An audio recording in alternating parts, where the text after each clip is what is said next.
বান্দরবনের পাহাড়ের বুকে লুকিয়ে আছে এক রহস্যময় হ্রদ, যার নাম বগা লেক। সমুদ্রপৃষ্ঠ থেকে প্রায় ২৪০০ ফুট উঁচুতে, চারপাশে পাহাড় আর কুয়াশায় ঘেরা এই নির্জল যেন এক স্বপ্নের ঠিকানা। লোককথায় আছে, বহু আগে এই পাহাড়ের বুকে এক বিশাল অজগর বাস করত। গ্রামের মানুষ সেই অজগরকে হত্যা করলে তার দেহ পড়ে যায় এক গভীর গর্তে। সময় গড়ায় আর সেই গর্তে জমা বৃষ্টির পানিতে জন্ম নেয় এক হ্রদ। সেই থেকেই এর নাম হয় বগা লেক। বগা মানে অজগর আর লেক মানে হ্রদ। আজও মানুষ বিশ্বাস করে এই হ্রদের গভীরে লুকিয়ে আছে হাজারো রহস্য। কেউ বলে এটি প্রকৃতির উপহার, আবার কেউ বলে এটি মানুষের অপরাধবোধের নিঃশব্দ স্মৃতি। কিন্তু সত্য যাই হোক, একবার চোখে দেখলে বোঝা যায় বগা লেক শুধু একটি হ্রদ নয়, এটি এক অনন্ত অনুভূতির নাম।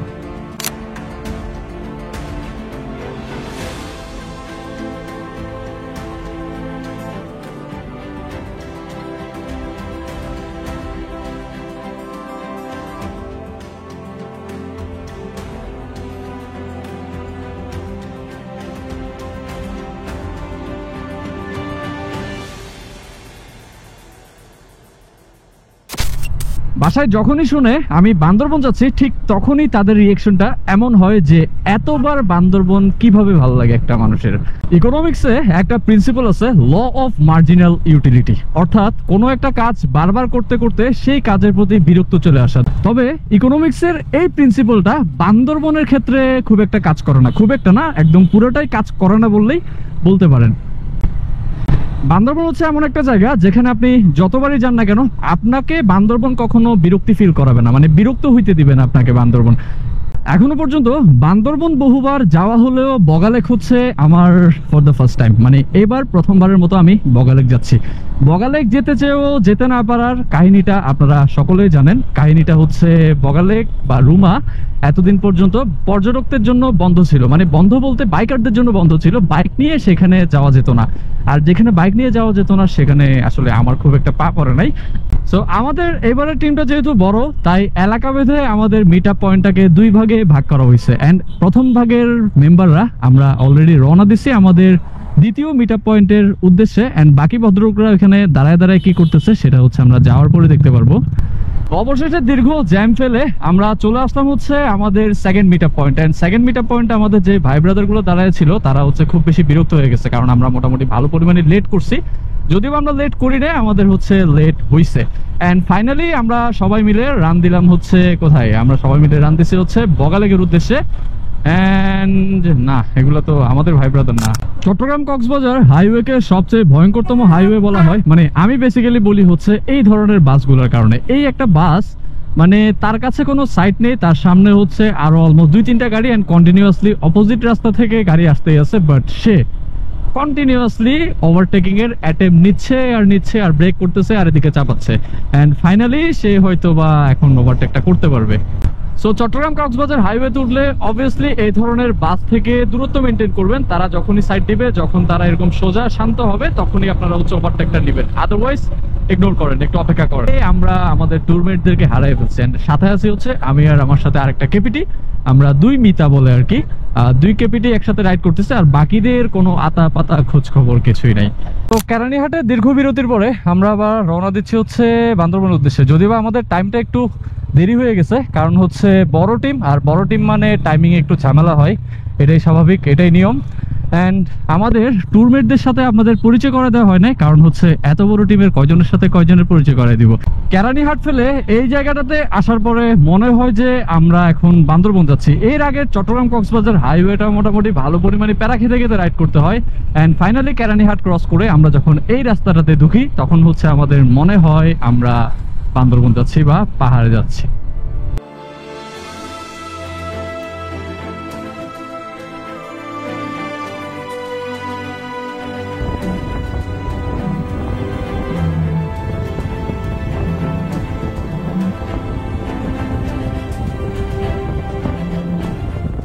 তো ফাইনালি আমরা এসে পৌঁছালাম হচ্ছে বান্দরবন শহরে। যদিও বা চট্টগ্রাম থেকে বান্দরবন শহর আসার যে টাইমটা, সেটা অনেক বেশি দেরি হয়ে গেছে বলতে পারেন, অনেক বেশি ঝামেলার কারণে। যেহেতু বড় গ্রুপ, একটু প্যারা খেয়ে খেয়ে আসা লাগছে আমাদের। বাই দ্য ওয়ে, আপনাদেরকে আজকে বগালেকের যে ইনফরমেশনগুলা, মানে বগালেকের রোড ম্যাপ প্লাস হচ্ছে আপনারা থাকা খাওয়া খরচ কস্টিং যা যা আছে সবকিছু আমরা আজকের এই ভিডিওতে কভার করব। পাহাড়ের একটা অন্যরকম গন্ধ আছে, এন্ড গন্ধ বলবো না, এটাকে বলবো হচ্ছে সুগন্ধ। মানে আপনি যখন শহরের যান্ত্রিকতা ছেড়ে পাহাড়ে ঢুকবেন তখন আপনার নাকের মধ্যে অন্যরকম একটা স্মেল লাগবে, একটা ভালো লাগা কাজ করবে, যে নিঃশ্বাসটা নিলে আপনি মানে নিজেকে সতেজ অনুভব করবেন। সো এগুলা হচ্ছে পাহাড়ের ছোট ছোট কিছু, ছোট ছোট না অনেক বড় বড় কিছু গুণ, যেগুলোর কারণে আমাদেরকে স্পেশালি পাহাড় বারবার নিজের কাছে ডাকে, অ্যান্ড আমরাও যে বিষয়গুলোর কারণে বারবার পাহাড়ে ছুটে আসি। বান্দরবন যাওয়ার পথে সবসময় এই রাস্তাটা আমার চোখে পড়তো, যখন হচ্ছে আমি বান্দরবন খুব একটা ভালোভাবে চিনতাম না। এগুলা ঘটনা হচ্ছে 2019 সালের। তখন চিনতাম হচ্ছে বান্দরবন মানে ডিম পাহাড়, থানচি, ব্লা ব্লা ব্লা এগুলো। সামনে আছে চেকপোস্ট, চেকপোস্টে আপাতত ক্যামেরাটা অফ করি, বাকি কথাগুলো পরে বলবো। এখান থেকে শুরু হচ্ছে আমাদের বগালেকের আসল যাত্রা, অ্যান্ড এরপর থেকে যে রাস্তাগুলো সেগুলো হচ্ছে আমাদের এই টিমের অনেকের জন্যই নতুন রাস্তা, আবার অনেকের জন্যই পুরনো। বাট আমার জন্য এই রাস্তাটা হচ্ছে সম্পূর্ণ নতুন না, কিছুটা নতুন, যার কারণে অন্যান্য বারের তুলনায় বান্দরবন আসার এক্সাইটমেন্টটা এবার একটু বেশি কাজ করতেছে। আমাকে যদি কেউ জিজ্ঞেস করে পাহাড় আপনার কেন পছন্দ, এই প্রশ্নের সঠিক কোনো জবাব আমি কখনো দিতে পারবো না। কারণ হচ্ছে আমার কাছে এরকম হাজারো এক্সাম্পল আছে বা হাজারো রিজন আছে যে কারণগুলোর কারণে আমার পাহাড় পছন্দ। দ্যাটস ওয়াই পাহাড় পছন্দের কোনো কারণ হয় না। যদি আমার থেকে জিজ্ঞেস করা হয়, আমি বলবো পাহাড় হচ্ছে একটা ভালো লাগা, একটা অনুভূতি, যার কারণে এটার কোনো এক্সপ্লেনেশন হয় না। যেমনটা হচ্ছে ভালোবাসার কোনো এক্সপ্লেনেশন হয় না, যে আপনি কাউকে কেন ভালোবাসেন এই বিষয়টা আপনি জানেন না, তেমনি পাহাড়কে আমরা কেন ভালোবাসি, মানে যারা আসলেই পাহাড়কে ভালোবাসি তারা কেন পাহাড়কে ভালোবাসি এই কারণটা আমাদের খুব একটা জানা নেই। ঠিক এই ব্যাপারগুলোর কারণে ইকোনমিক্সের এই প্রিন্সিপালটা বান্দরবনের ক্ষেত্রে কাজ করে না। সেটা হচ্ছে এই অসাধারণ অসাধারণ ভিউ।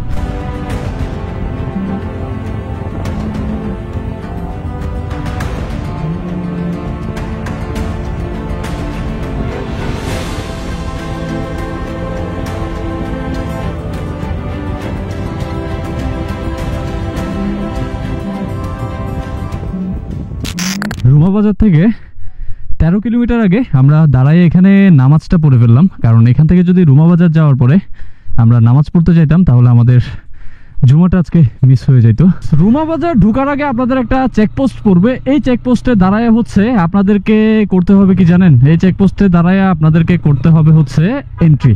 অ্যান্ড ঠিক এই জায়গাটাতে আপনাদেরকে 50 টাকা করে পার পার্সন এন্ট্রি ফি দিতে হবে। এন্ট্রি ফি ছাড়া আপনাদের এখানে ঢুকতে দেওয়া হবে না, অ্যান্ড আপনাদের নামগুলো এখানে এন্ট্রি করা হবে, অ্যান্ড পার পার্সন আপনাদের 50 টাকা করে এখানে ফি দেওয়া লাগবে। এখন তার চেয়েও বড় ব্যাপার হচ্ছে আমার পুরা রাইডটাই প্যারাময় হয়ে গেল। এই যে দেখছেন সিট বেল্ট লাগাইয়া তারপর হচ্ছে আমি রাইড করতেছি এখন, মানে বাইক কিছুক্ষণ এদিকে দুলাই কতক্ষণ এদিকে দুলাই, কি একটা অবস্থা।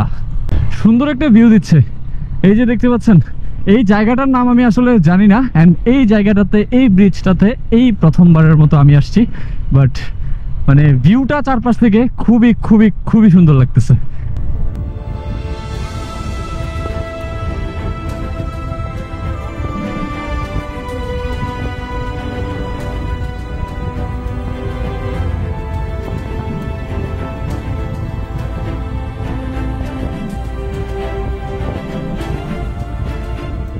মনে হচ্ছে কাহিনীটা এখান থেকে শুরু হয়ে গেছে। এই যে বগালেকের আপিল অলরেডি স্টার্ট, এন্ড আমার বাইক আছে হচ্ছে সেকেন্ড গিয়ারে, এন্ড এই যে দুই পাশে দুইটা বাঞ্জি কট দিয়ে আমার টপ বক্সটা বেঁধে দেন হচ্ছে আমার এখন বাইক রাইড করা লাগতেছে। বিষয়টা খুবই প্যারাদায়ক, বাট কিছু করার নাই, আপাতত হচ্ছে অ্যাডজাস্ট করা লাগতেছে, কিছু করার নাই।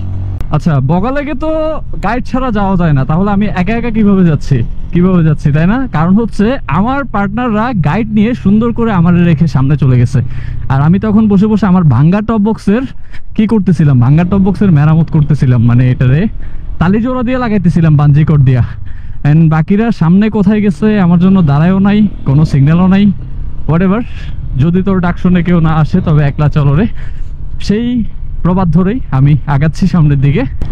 তো এখন আমরা যে পাড়ার ভেতর দিয়ে যাচ্ছি এটাকে বলা হচ্ছে মুনলাই পাড়া। এই মুনলাই পাড়ার একটা ঐতিহ্য কি জানেন, এটা হচ্ছে বাংলাদেশের সবচেয়ে মানে পরিষ্কার পরিচ্ছন্ন এবং সুন্দর একটা গ্রাম। এন্ড আশেপাশের ভিউ দেখে আপনারা বুঝতে পারতেছেন কেন এটাকে বাংলাদেশের সবচেয়ে সুন্দর গ্রাম বলা হয়। কারণ এই যে দেখতেছেন রাস্তাগুলোতে মানে একটা টিস্যু পর্যন্ত আপনি পাবেন না যেটা দেখে আপনি বলতে পারবেন যে এখানে ময়লা আছে। আর প্রত্যেকটা বাড়ির সামনে সামনে হচ্ছে তারা ফুলের বাগান করে রাখছে, মেবি এটা এদের জন্য এখানে বাধ্যতামূলক যে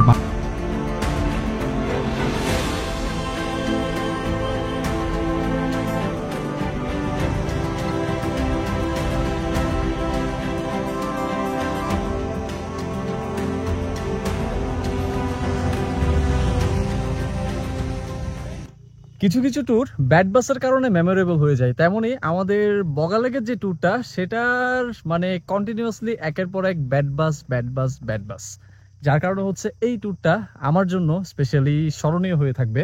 তবে সকল তারা ভুলে যায় যখন এই ধরনের ভিউগুলো সামনে আসে। এই যে পেছনে দেখতে পাচ্ছেন সুন্দর সুন্দর ভিউ। এখনো কিন্তু আমরা বগালেক যাইনি, আমরা এখন আছি হচ্ছে মুনলাইপাড়া ক্রস করে ছোট্ট একটা সুন্দর ভিউ দেখে জায়গায়। ওয়াও, পাহাড়ে যখন সূর্যের আলো আছড়ে পড়ে তখন ভিউটা ঠিক এমনই হয়। এন্ড এই পাশের ভিউটা আপনাদেরকে একটু দেখাতে চাই।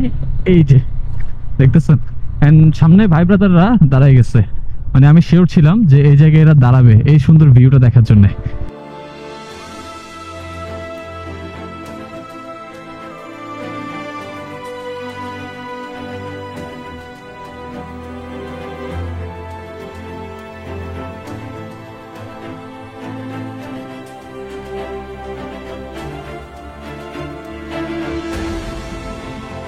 আর সামনের ভিউটা ভাই রে ভাই, এটা খালি চোখে দেখতে হবে ভাই, জাস্ট অসাধারণ।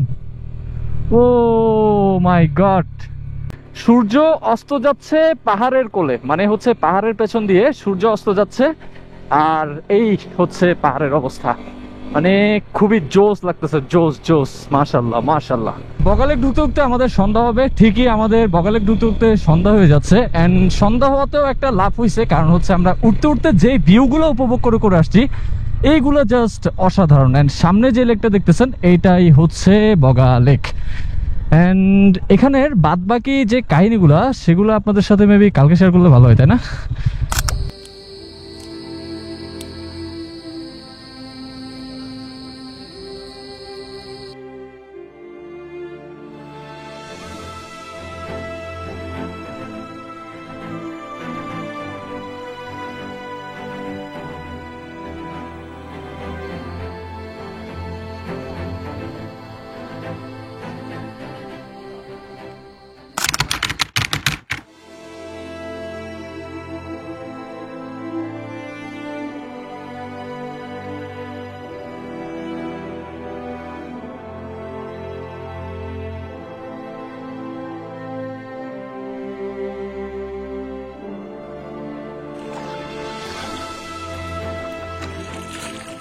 Good morning.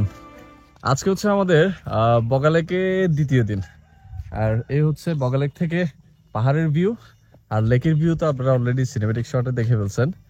আর স্পেসিফিকলি যদি আপনারা বগালেকে কিছু দেখতে চান বা দেখতে আসেন তাহলে বলবো আপনারা ডিসঅ্যাপয়েন্টেড হবেন, কারণ এখানে আসার পরে আপনারা ওরকম স্পেসিফিক কিছু পাবেন না যে আহামরি সুন্দর অনেক কিছু, এমন কিছু পাবেন না। বাট আপনারা এরকম একটা পরিষ্কার পরিচ্ছন্ন গ্রামে এরকম একটা সুন্দর, হ্যাঁ সাদা জবা, আপনারা এরকম একটা সুন্দর পরিবেশে থাকতে পারবেন, মানে এটা আপনাকে কখনো ডিসঅ্যাপয়েন্ট করবে না। আর যদি ভাগ্য ভালো থাকে বগালেকে যদি আসেন তাহলে একটু রাতের আকাশটা দেখবেন, মানে এত সুন্দর তারা ভরা আকাশ, মানে আই গেস আপনারা সচরাচর সিটিতে বা অন্য কোথাও দেখেন না। পথের কষ্ট ভুলিয়ে দেয় গন্তব্যের সৌন্দর্য। আজ সেই গন্তব্যের নাম বগালেক।